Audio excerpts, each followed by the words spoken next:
സി-കാറ്റിൻ്റെ ഈ പുതിയ എപ്പിസോഡിലേക്ക് എല്ലാ മാന്യപ്രേക്ഷകർക്കും ഹൃദ്യമായ സ്വാഗതം. ഇന്ന് നമ്മൾ ചർച്ച ചെയ്യുന്നത് വിശുദ്ധ വാരത്തെക്കുറിച്ചാണ്.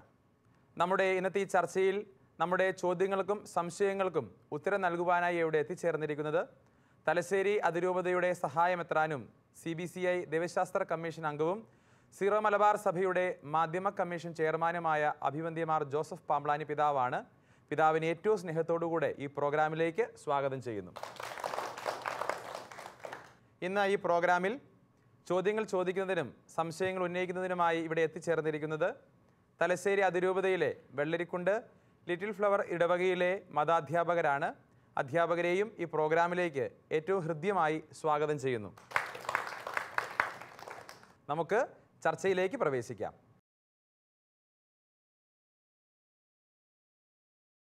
പ്രിയമുള്ളവരെ, വിശുദ്ധ വാരത്തെക്കുറിച്ചാണ് ഇന്ന് നമ്മൾ പ്രധാനമായും ചർച്ച ചെയ്യുന്നത്.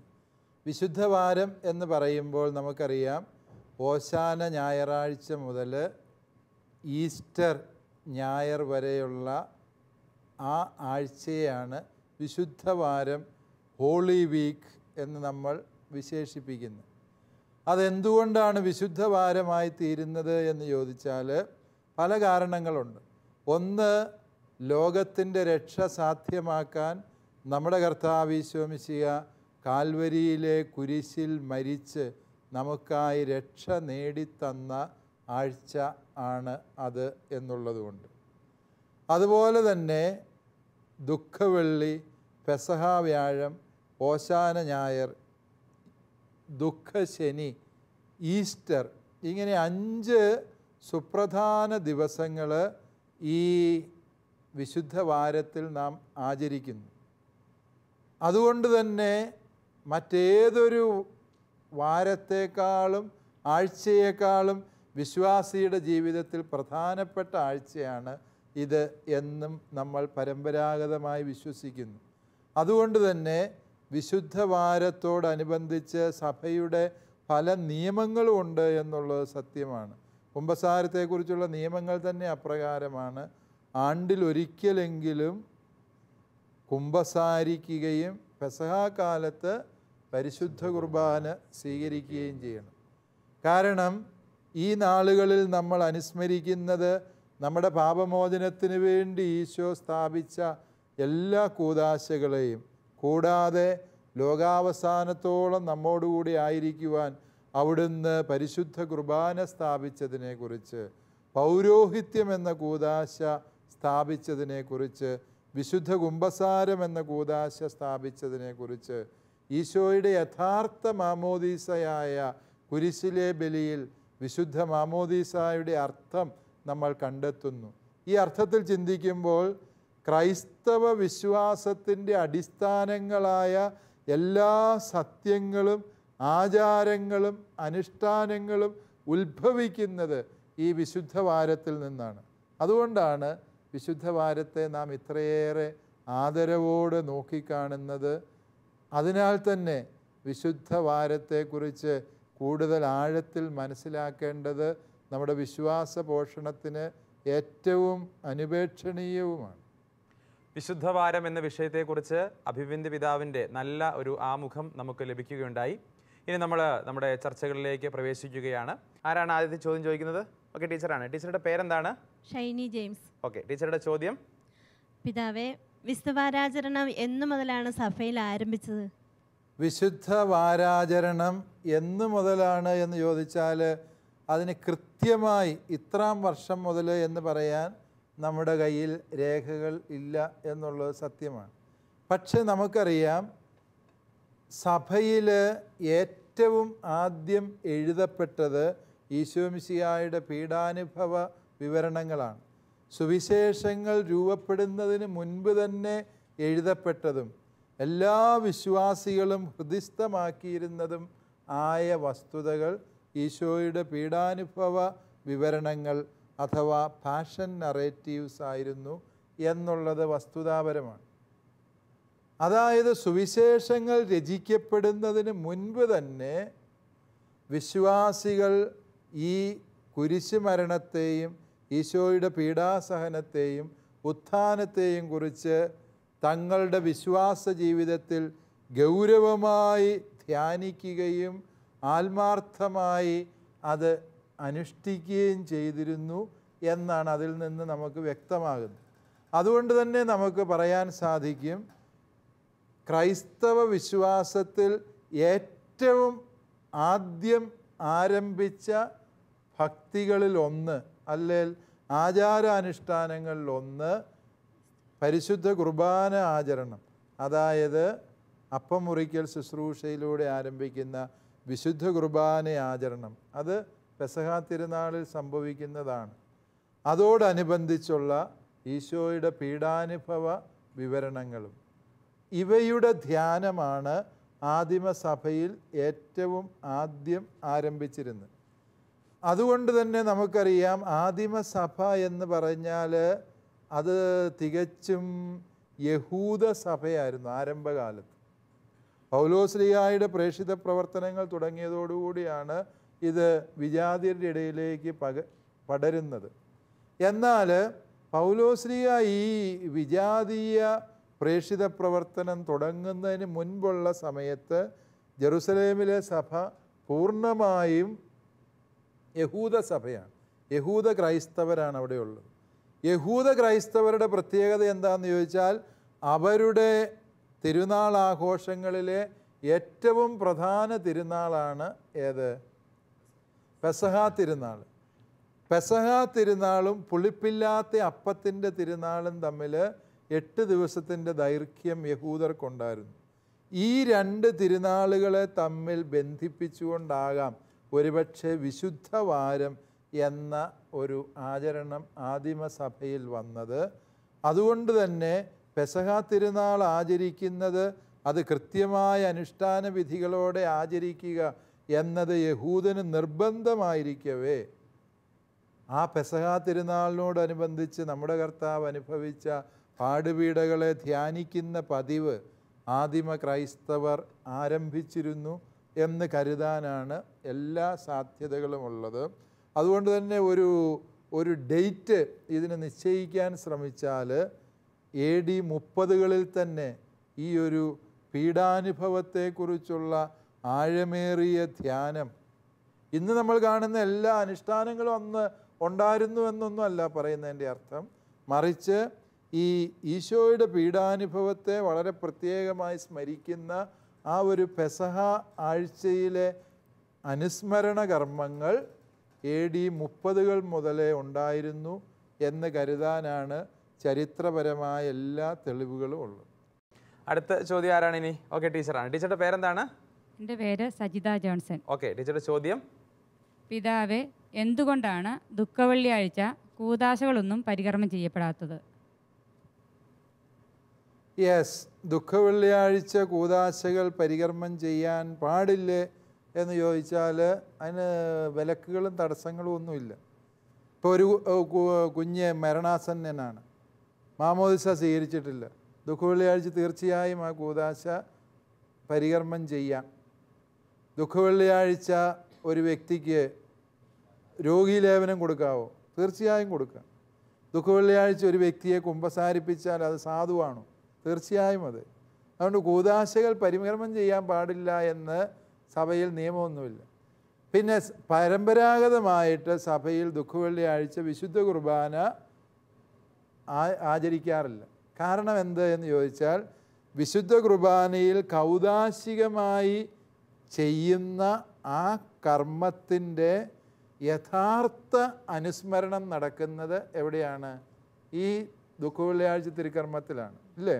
നമ്മുടെ കർത്താവ് ഈശോ മിശിഹാ നമുക്ക് വേണ്ടി കാൽവരിയിലെ കുരിശിൽ പീഡകൾ സഹിച്ച് മരിച്ചു എന്നുള്ള ആ രഹസ്യമാണല്ലോ ക്രിസ്തുവിൻ്റെ ബലി. ആ ബലിയുടെ കൗദാശിക അനുസ്മരണമാണ് വിശുദ്ധ കുർബാനയായി നാം ആചരിക്കുക. കൗദാശികമായി നാം അനുസ്മരിക്കുന്ന ആ സത്യത്തെ ചരിത്രപരമായി അനുസ്മരിക്കുന്ന ദിവസമാണ് ഏത്?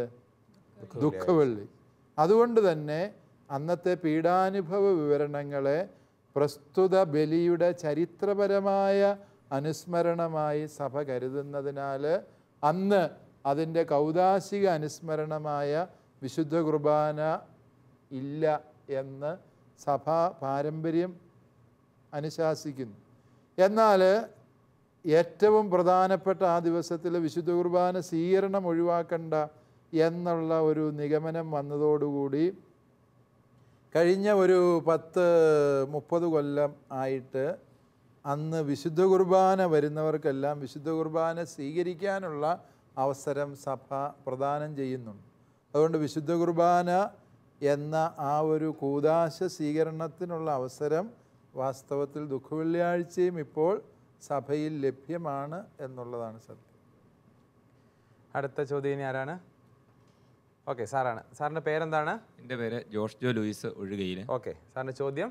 പിതാവേ, ദുഃഖ വെള്ളിയാഴ്ച പള്ളിയിലെ ത്രോണോസിലുള്ള രൂപങ്ങളും ചിത്രങ്ങളും ഒക്കെ വെളുത്ത തുണി കൊണ്ട് മറയ്ക്കുന്ന ഒരു പതിവ് കണ്ടിട്ടുണ്ട്. ഇത് എന്താണ് അർത്ഥമാക്കുന്നത്?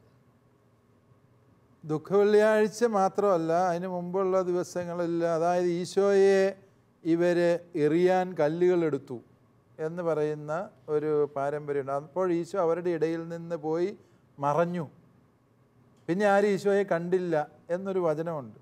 അങ്ങനെ എറിയാൻ കല്ലെടുത്തു എന്ന് പറഞ്ഞ് അന്ന് കോഴിക്കോട്ട ഉണ്ടാക്കി തിന്നുന്ന ഒരു പാരമ്പര്യവും നമ്മുടെ നാട്ടിലുണ്ടായിരുന്നു, അല്ലേ?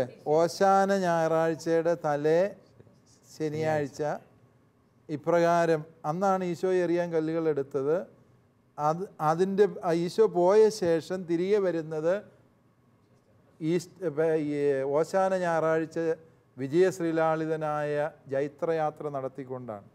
അപ്പോൾ ഈശോ അങ്ങനെ അവരുടെ ഇടയിൽ നിന്ന് പോയി മറഞ്ഞു എന്നുള്ളതിനെ അനുസ്മരിപ്പിക്കുന്നതാണ് വാസ്തവത്തിൽ ഈ രൂപങ്ങൾ മറയ്ക്കുക എന്നുള്ള ആ ഒരു കർമ്മം.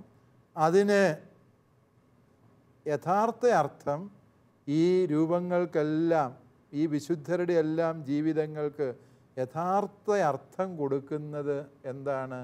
മിശിഹായുടെ പീഡാസഹനവും കുരിശുമരണവും ഉത്ഥാനവുമാണ്. അതാണ് അതിൻ്റെ ദൈവശാസ്ത്രം. ഈ ഒരു കാലഘട്ടത്തിൽ സഭയുടെ മുഴുവനും ചിന്ത ഈ ഒരു ദൈവീക രഹസ്യത്തിലേക്ക് മാത്രം കേന്ദ്രീകരിക്കണം എന്ന ഒരു വ്യാഖ്യാനവും കൂടി ചില ആരാധനാക്രമ പണ്ഡിതന്മാർ നൽകുന്നുണ്ട്. അതും സ്വീകാര്യമായൊരു വ്യാഖ്യാനം തന്നെയാണ്. എല്ലാ വിശുദ്ധരുടെയും വിശുദ്ധിയുടെ അടിസ്ഥാനം ഏതാണ്? കുരിശിലെ ബലി തന്നെയാണ്. അതുകൊണ്ട് സഭയൊന്നാകെ ആ ഒരു ദൈവീക രഹസ്യത്തിലേക്ക് സർവ്വശ്രദ്ധയും കേന്ദ്രീകരിക്കുന്നു എന്ന അർത്ഥത്തിലും അതിനെ മനസ്സിലാക്കാവുന്നു. ഇനി അടുത്ത ചോദ്യം ആരാണ് ചോദിക്കുന്നത്? സാറാണ്. സാറിൻ്റെ പേരെന്താണ്? എൻ്റെ പേര് ജോസ് കാക്കക്കൂടുങ്കൽ. പിതാവേ, സ്വർഗരാജ്യത്തിൽ നിങ്ങളോടൊത്ത് നവമായി ഇത് പാനം ചെയ്യുന്നതുവരെ മുന്തിരിയുടെ ഫലത്തിൽ നിന്ന് ഞാൻ കുടിക്കുകയില്ല എന്ന് പറയുന്നതിൻ്റെ അർത്ഥം എന്താണ്? സ്വർഗരാജ്യത്തിൽ ഇത് നവമായി പാനം ചെയ്യുന്നത് വരെ മുന്തിരിയുടെ ഫലത്തിൽ നിന്ന് കുടിക്കുകയല്ല. ഈശോ പറയുന്നുണ്ട്.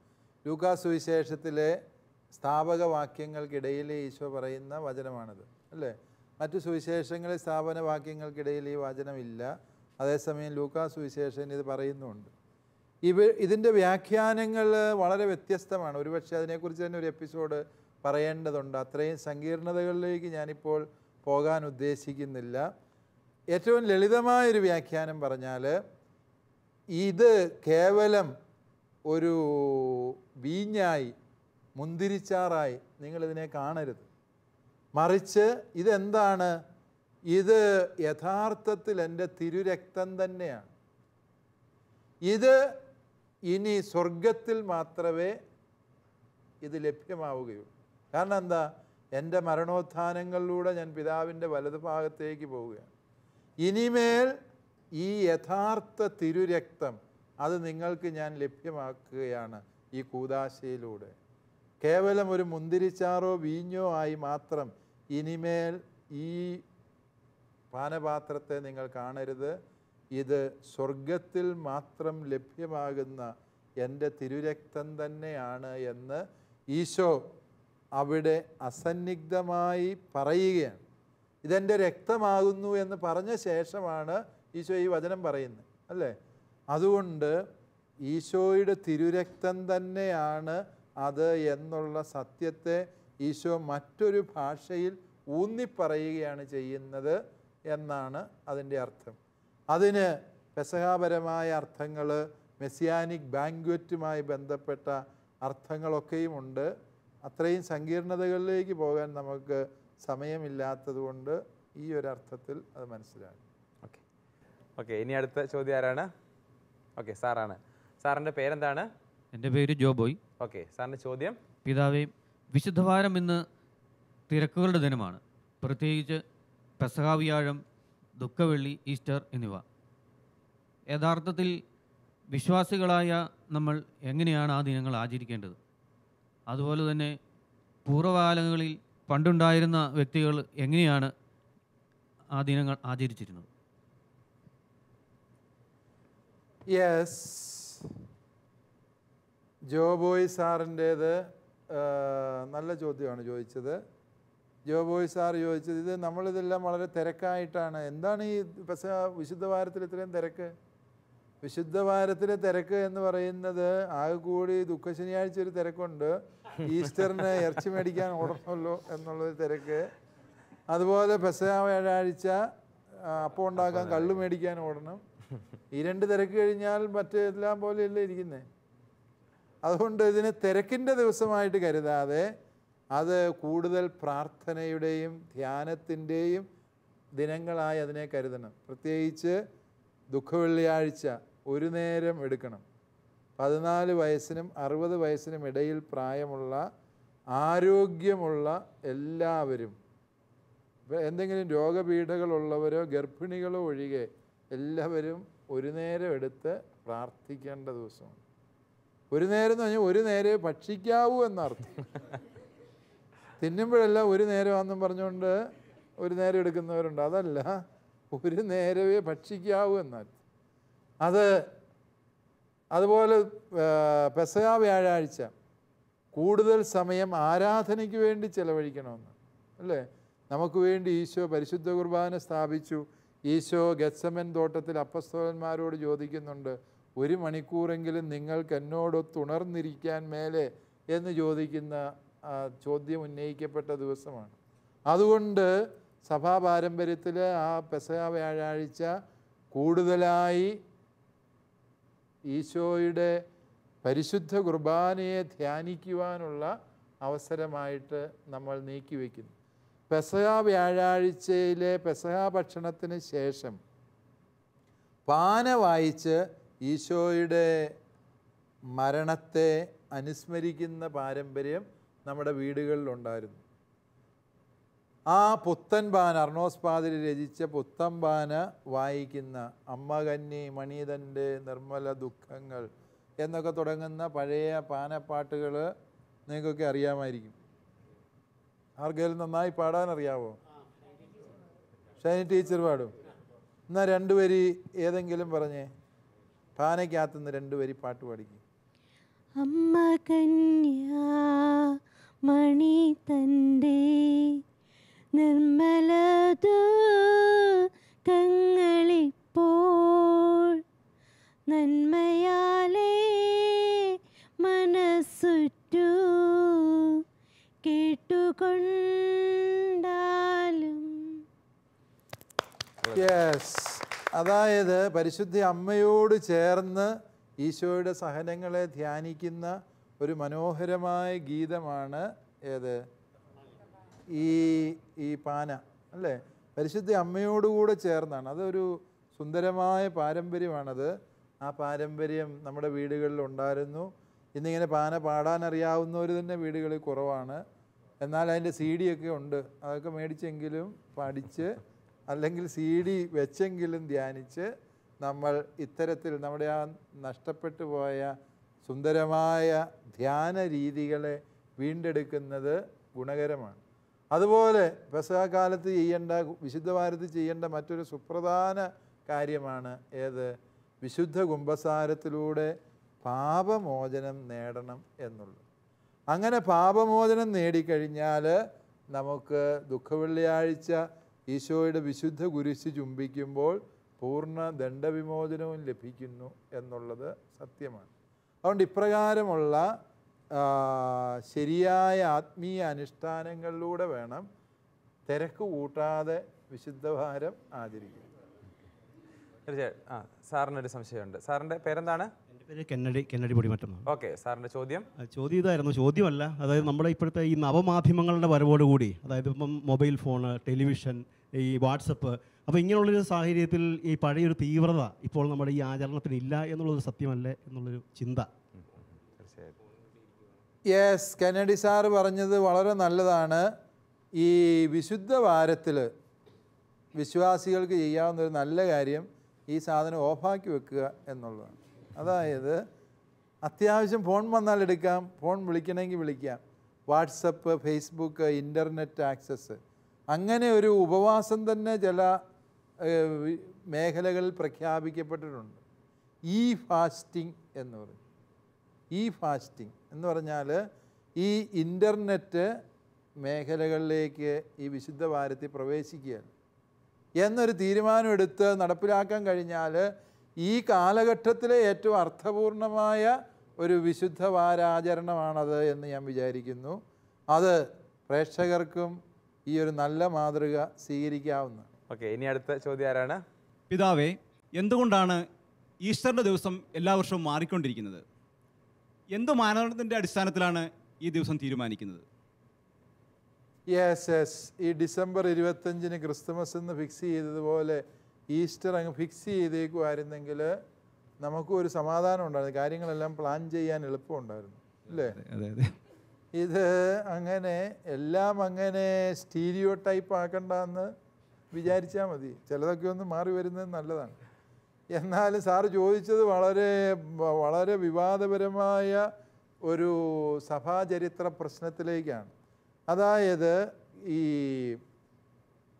ക്രൈസ്തവർ എന്ന് പറഞ്ഞാൽ എല്ലാവരും ഒറ്റ സ്ഥലത്ത് ജീവിച്ചിരുന്നവരൊന്നും അല്ലല്ലോ. പൗരസ്ത്യ റോമാ സാമ്രാജ്യത്തിലുണ്ട്, പാശ്ചാത്യ റോമാ സാമ്രാജ്യത്തിലുണ്ട്, വിവിധ പ്രദേശങ്ങളിലുണ്ടായിരുന്നവർ അവരുപയോഗിച്ചിരുന്ന കലണ്ടറുകൾക്ക് തന്നെ വ്യത്യാസമുണ്ട്.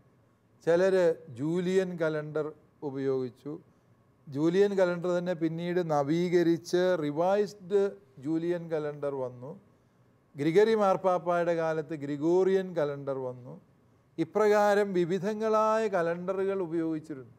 നമ്മൾ ഇന്ന് കാണുന്നത് പോലെ എല്ലാവരും ഒരേ കലണ്ടർ ഉപയോഗിക്കുന്ന ഒരു ശൈലി അന്നില്ലായിരുന്നു എന്നത് നമ്മൾ മനസ്സിലാക്കേണ്ടതാണ്.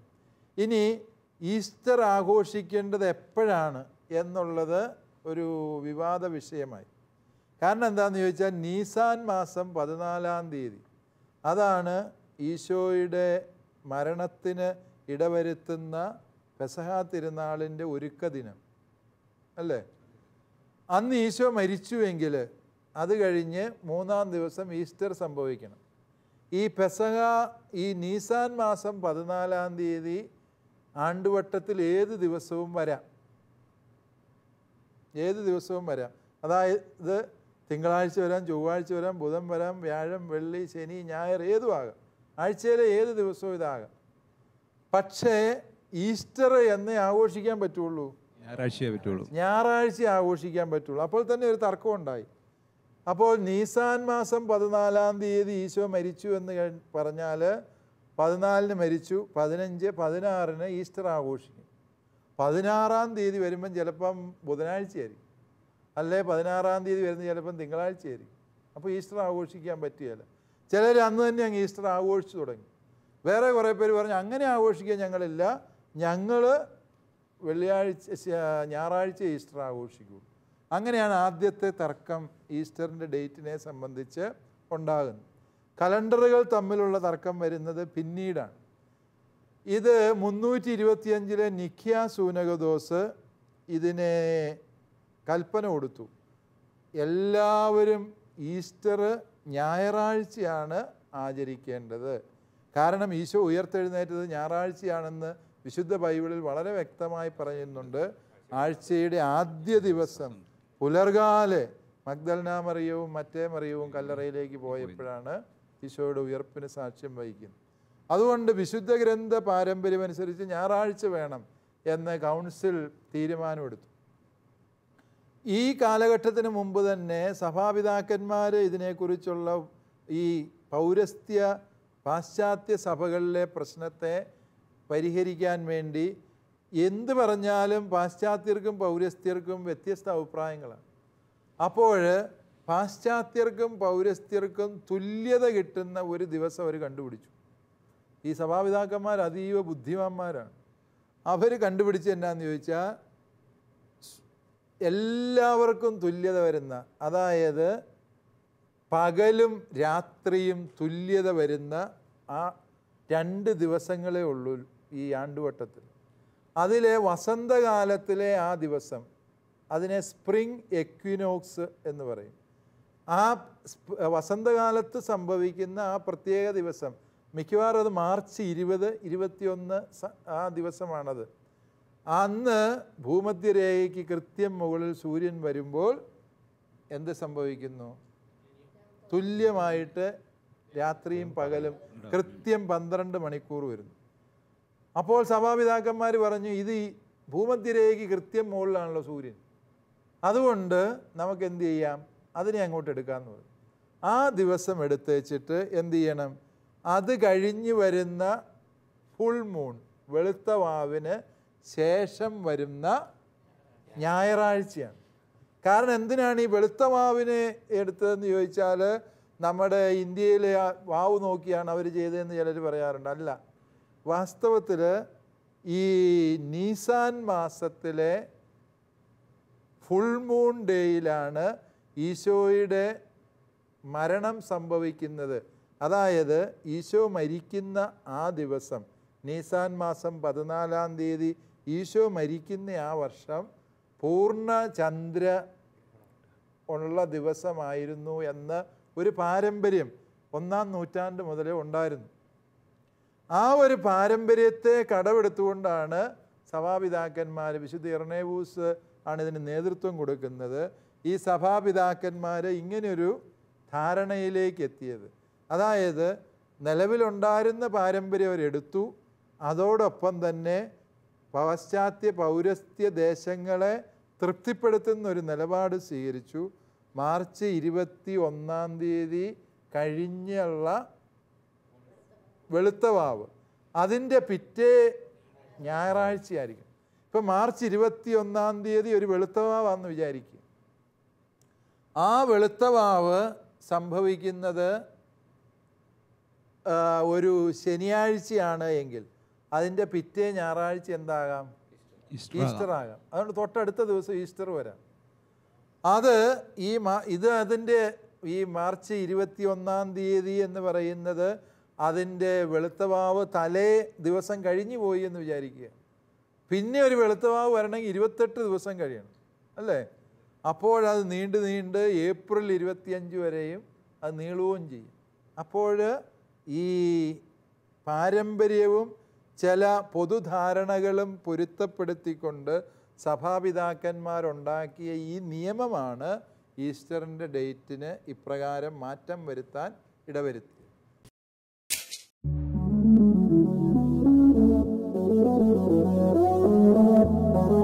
CCAT പ്രോഗ്രാമിന്റെ മുൻ എപ്പിസോഡുകൾ കാണുവാൻ ലോഗോൺ ചെയ്യൂ www.shalomtv.tv/ccat.